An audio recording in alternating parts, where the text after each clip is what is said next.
আজি যিবিলাক সমাজ হৈছে আপুনি টিভিটোৰ মুখত খন্তেক বহিব নোৱাৰে, ভাল খবৰ এটাও নাথাকে।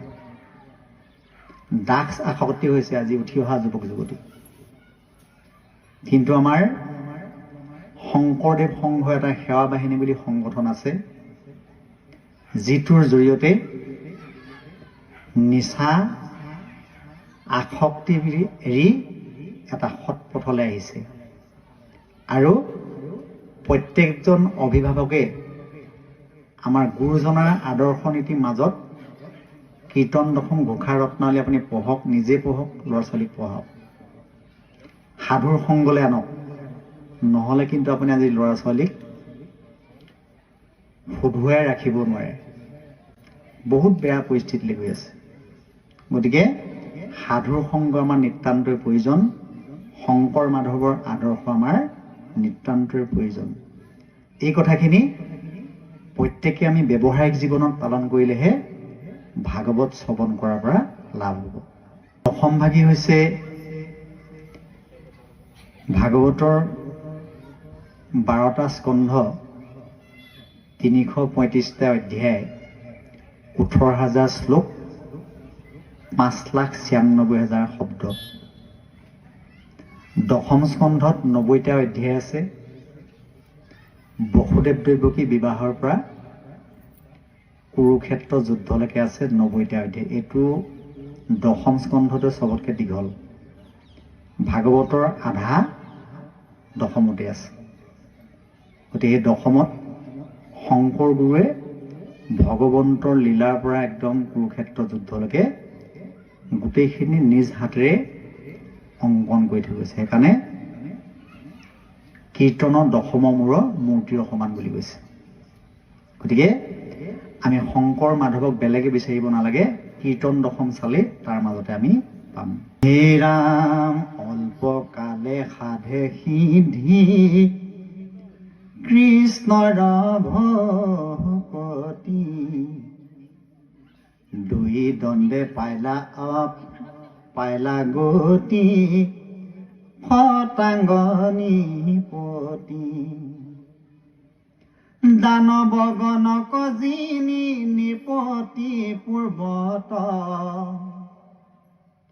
দেৱতাক ৰক্ষা কৰি ইয়াছিলা স্বৰ্গত, দেৱ সবে বোলে বৰ লোৱা মহিপাল, ৰাজা বোলে কৈও আগে জীবুকত কাল, দেৱে কহে জীৱাই আৰু দুই দণ্ড মানে, শুনি শীঘ্ৰে পৃথিৱী কয়াখিলা বিমানে, সমস্ত তেজী ৰাজা স্থিৰ কৰি মন, কৃষ্ণৰ অভয় পদে পুখিল শৰণ, মুহূৰ্তে শতাংগে পাইলা পৰম গতিক, জীৱা 7 দিন তুমি চিন্তা কৰা কি ক, এই বুলি কহিলা ধাৰণা যোগ মুনি, যাক কহি আছে হৰি ব্ৰহ্মাতয় আপুনি, সংসাৰত ৰণপথ আছে অসংখ্যাত, অনেক বিঘিনি তাতো দুষ্কৰ সাক্ষাৎ, শ্ৰৱণ কীৰ্তন কৰি কৃষ্ণ কয়া ৰাধে, মহামুখ্য সাধে কো বিঘিনি নবাধে। এতিয়া সুন্দৰকৈ উল্লেখ কৰিছে যে খটাংগ নিপতি বুলি এজন ৰজা আছিল। এই খটাংগ নিপতিক স্বৰ্গ ৰাজ্যখন ৰক্ষা কৰিবৰ কাৰণে ইন্দ্ৰ আদি দেৱতাসকলে মৰ্ত্যৰ পৰা স্বৰ্গলৈ লৈ গৈছিল। আৰু স্বৰ্গত এবছৰ দিন শতাংগ নিপতিয়ে তেওঁলোকক অসুৰসকলৰ হাতৰ পৰা ৰক্ষণাবেক্ষণ দি আছিল। আৰু এবছৰ পিছত আমাৰ মৰ্ত্যত যেতিয়া 100 বছৰ হয়, স্বৰ্গত এবছৰ হয়। যেতিয়া শিৱ পাৰ্বতীৰ পুত্ৰ কাৰ্তিক ইন্দ্ৰ ৰাজ্যৰ সেনাপতি হ'ল, তেতিয়া খতাংগ নিপতিক ক'লে ইন্দ্ৰ দেৱতাই যে তোমাক আমি সেনাপতি পদৰ পৰা অৱসৰ দিছোঁ, যিহেতু আমি স্বনিৰ্ভৰশীল হৈছোঁ। শিৱ পাৰ্বতীৰ পুত্ৰ কাৰ্তিক আমাৰ সেনাপতি হৈছে। গতিকে তোমাক এই বৃদ্ধ বয়সত আমি এই কামৰ পৰা অব্যাহতি দিলোঁ। তুমি এতিয়া যদি কিবা এটা বৰ বিচৰা আমাৰ পৰা বৰ ল'ব পাৰিবা। তেতিয়া খতাংগ নিপতিয়ে সুধিলে, বাৰু মোক আপোনালোকে বৰ দিয়াৰ আগতে মোক এটা চাই দিয়কচোন, মই কিমান দিন জীয়াই থাকিম। তেতিয়া দেৱতাসকলে যুগৰ বলে চাই ক'লে, তুমি মাত্ৰ 2 দণ্ড সময় জীয়াই থাকিবা। এতিয়া 1 দণ্ডৰ সময় হৈছে 24 মিনিট, 2 দণ্ডৰ সময় হৈছে 48 মিনিট, অৰ্থাৎ তেওঁ 1 ঘণ্টা সময় জীয়াই নাথাকে। আৰু দেৱতাসকলে যুগৰ বলে আনি পেলাই তেওঁক পৃথিৱীত থৈ গ'ল।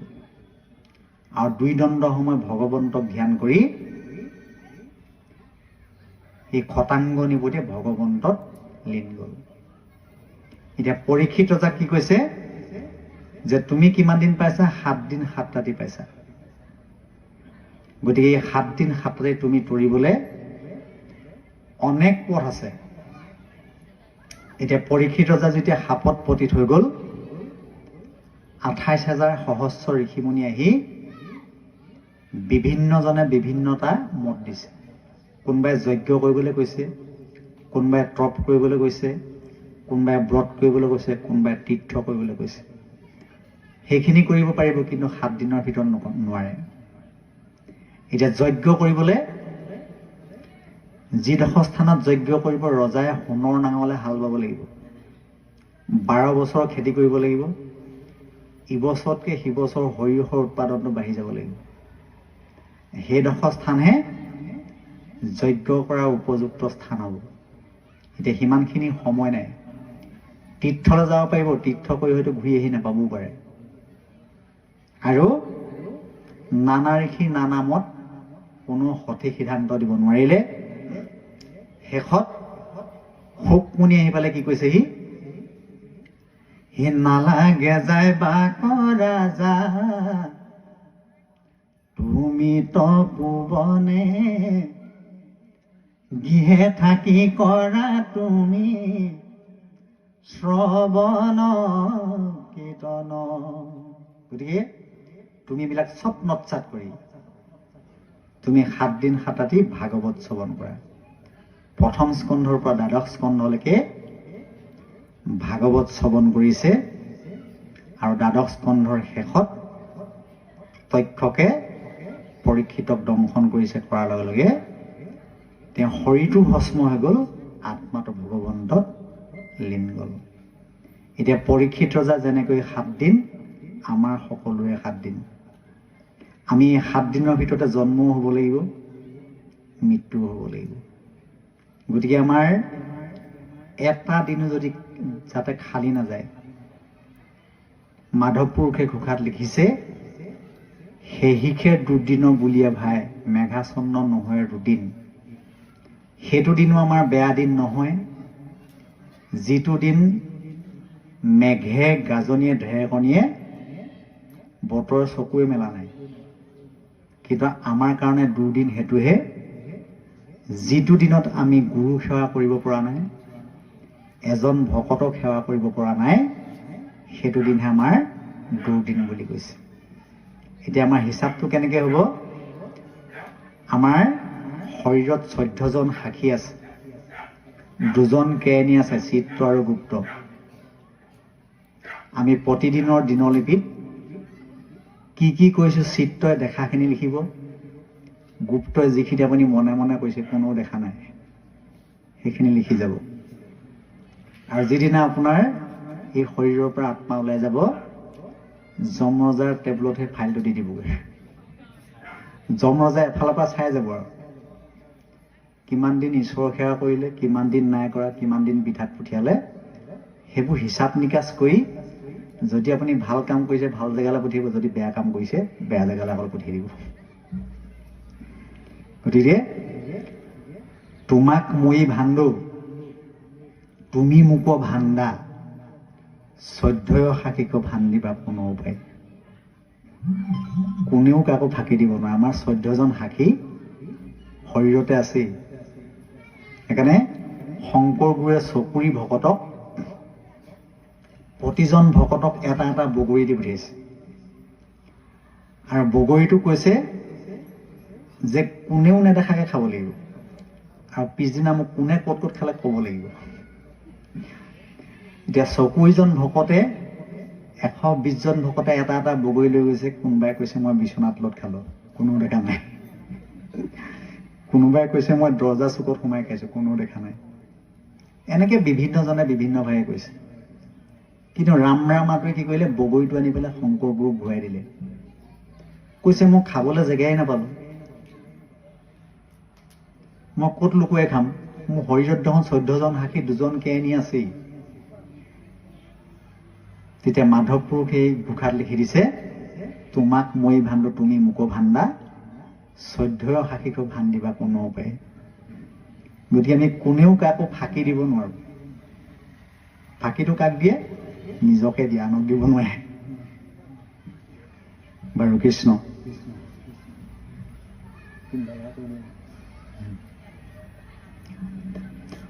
হে ৰাম জাত হন্তে হৈ ৰতি, কৃষ্ণৰ চৰণে নাহিকে সুগম আত পৰেতি ভুৱনে। পূৰ্বতে ব্ৰহ্মায়ে কচিতে 3 বাৰ, বেদত বিচাৰিয়েহি মানে পাইলা সাৰ। শ্ৰৱণ কীৰ্তন মাত্ৰ সুগম ভকতি, অল্পতে উপজয় গোবিন্দত প্ৰেমৰতি। হেন জানি মহাযত্নে কৃষ্ণক সৰ্বথা, শ্ৰৱণ কীৰ্তন কৰাতে জীয়ান কথা। শুদ্ধ হৈবায়ে তেকেতে জীৱ মায়া জালে, কৃষ্ণৰ পৰম পদ পাইবা অল্প কালে। 2 অধ্যায়ৰ কথা গৈলা এহি মানে, শুকমুনি কহন্ত ৰাজাত বিদ্যমানে। জ্ঞানী মনুষ্যৰ এহি মানে প্ৰয়োজন, কৰিবে কৃষ্ণক মাত্ৰ শ্ৰৱণ কীৰ্তন। যেন ফল পাৱ সবে দেৱতাক যজি, লভে সৰ্বসিদ্ধি প্ৰভু মাধৱক ভজি। এই অজ্ঞানীকে সেৱয়ান দেৱতা সকল, যেন পুত্ৰ ভাৰ্যাৰ ভজনে তুচ্ছ ফল। ভকত জনৰ সংগে ৰংগে সৰ্বক্ষণ,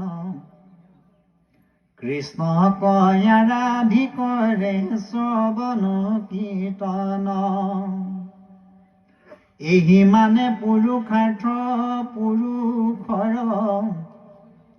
আন কৰ্ম সবে ব্যৰ্থ হৰি বিমুখৰ। শুনন্তে উপজ জ্ঞান শুদ্ধ হৈ মতি, ইহ পৰলোকত সুখত বীৰপতি মুখ্যতই অধিক সুখ প্ৰেম ভকতি হেন হৰি কথাত নকৰৈ কোনে ৰতি হেন শুনি সুতত সৌনকে বিনাবন্ত আৰু কিবা সুকত শুনি পতি পুচিলন্ত শুনিতে চুকৈ আছে দুয়ো বৈষ্ণৱৰ যেন ভৈল সংবাদ পঢ়িও নিৰন্তৰ ক্ষণে কোনো শুনে কৃষ্ণ কথা যিটো নৰ ব্যৰ্থে আয়ু হৰে সূৰ্য সিটো মনুষ্যৰ হেন জানি কৃষ্ণৰ হেন জানি কৃষ্ণ কথা সংসাৰতে সাৰ কহিও কহো কয়ো সম্ফল আমাৰ এতিয়া সুন্দৰকৈ উল্লেখ কৰিছে যে অজ্ঞানিকে সেৱয়ান দেৱতাসকল যেন পুত্ৰ ভাৰ্যাৰ ভজনে দুঃসফল যিসকল অজ্ঞানী সেইসকলেহে অন্য দেৱতাসকলক সেৱা পূজা নমস্কাৰ কৰে আৰু যেন পুত্ৰ ভাৰ্যাৰ ভজনে দুঃসফল এতিয়া আমি পুত্ৰ ভাৰ্যাকে আদি কৰি যিখন আমি গৃহত আছো এই গৃহখনৰ পৰা কেইটামান পাব লগা সম্পত্তি আছে সেইটো আমাৰ ফালৰ কথা কৈছো দেই আপোনালোকৰ ফালৰ নহয়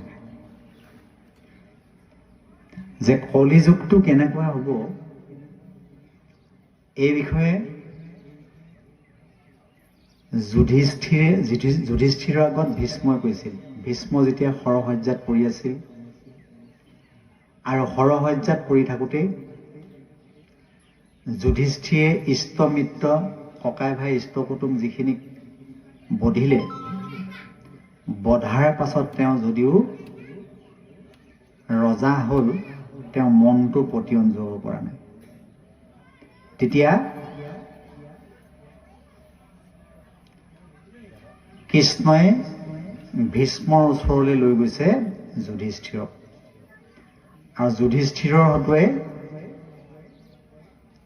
ভীষ্মৰ হতুৱাই কেইটামান যুধিষ্ঠিৰক উপদেশ বাণী কৈছিল কলিযুগটো কেনেকুৱা হ'ব কলিযুগৰ সম্পৰ্কে কৈছে ফলহীন তৰু মন্তহীন গুৰু শস্যহীন বসুমতী মিত্ৰ স্নেহ হীন গোবচহীন কালৰ হেনকে গতি এতিয়া কলিযুগটো কেনেকুৱা হ'ব ফলহীন তৰু গছ গছনিবিলাকত ইবছৰতকৈ সিবছৰ গুটিৰ পৰিমাণটো কমি আহিছে মন্ত্ৰহীন গুৰু আমাৰ সমাজত যিবিলাক গুৰু আবিৰ্ভাৱ হৈছে গুৰুৱে মন্ত্ৰহীন শিষ্য কি শিকাব আৰু মিত্ৰ স্নেহহীন এতিয়া কলিযুগত মিতিৰ মাত্ৰ দুঘৰ আমাৰ ফালৰ কথা কৈছো দেই আপোনালোকৰ ফালে নাই কোৱা যি ঘৰলৈ ছোৱালী দিছে যি ঘৰলৈ নিছে শহুৱেক শাহুৱেক আৰু জীয়েক জোৱায়েকৰ মাজত আদান প্ৰদানটো থাকে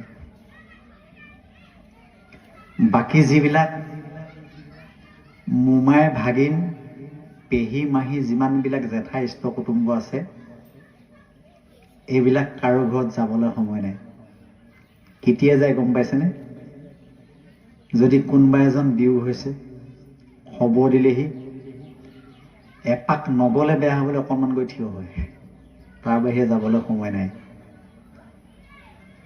যদি বিবাহ এখন ওলাইছে খবৰ দি থৈ যায়, নগলে বেয়া হ'ব বুলি খন্তেক গৈ থৈ তাৰ বাহিৰে যোৱাৰ সময় নাই। সেইটো আমাৰ ফালৰ কথা কৈছোঁ, দেখিছোঁ। আপোনালোকৰ ফালে তেনেকুৱা নহয় চাগে। এতিয়া মিতিৰৰ মৰম চেনেহ কেনেকুৱা? গো বৎসহীন। যদি আপুনি বাজি গাইজনী পোহে, গোবৰ চবৰ পাব, কিন্তু লাইফত গাড়ী খাব নাপায়। কালৰো সেনেকুৱা গতি, এতিয়া সময়টো তেনেকুৱা বুলি কৈছে। তাৰপাছত আমি গৃহখনৰ পৰা কি কি পাওঁ এই কথাকেইটা সুন্দৰকৈ উল্লেখ কৰিছে।